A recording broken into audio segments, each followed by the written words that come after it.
everyone, Miss Alecia here for today's Therapy Tip Tuesday. When I'm not talking about therapy tips, you can find me in the Lake Success and Wantagh offices. For today's Therapy Tip Tuesday, I want to talk about wordless videos and all that they have to offer. What makes a wordless video is that there's typically little to no dialogue, and it really focuses on the characters' interactions, where they are, what they're doing, who they're with.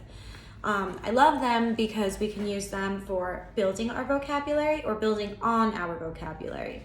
So to say that if we're focusing on teaching verbs, we could say, what is he doing? Is he jumping or walking?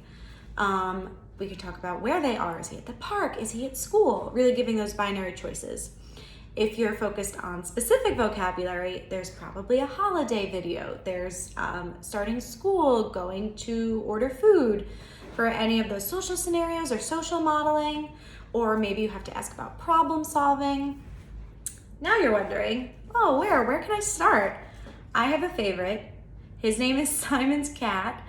You can find them on YouTube. He's been making videos for over a decade, and it's really just an artist doodling his cat.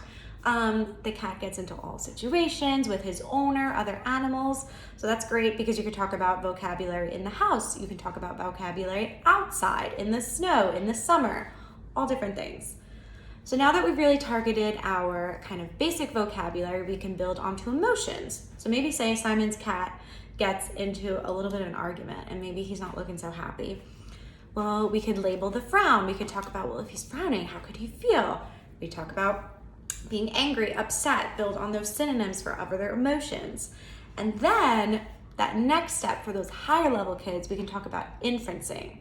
We can talk about, well, if he's upset that the bird threw a snowball at him, thinking of a very specific video, what could he do next? Do you think he's gonna go in the house? Do you think he could throw a snowball back? So that's really applying what you're seeing, applying what you know, your background knowledge, taking that next step. You could even think about something the characters could say. So pretend that we only want to talk about social modeling and only want to talk about what characters could say. This is a great way to problem solve and practice ways to self-regulate and have those conflict or happy scenario dialogues. Now, I told you my favorite, but obviously if your child really prefers a movie, there are great scenes in movies where there's limited dialogue. Some specific ones I'm thinking of are the beginning of Toy Story, where Andy's toys are getting ready for the birthday party. There's a lot of great knowledge and vocabulary in there, spatial locations, they get very emotional.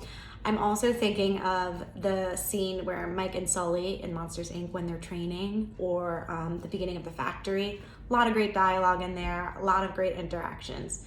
So if you have a specific unit or a specific goal at any stage of language development, wordless videos are great for in-person or teletherapy because you just pause the video and have a discussion. You can think of questions as you go along. You can tailor it, which is great.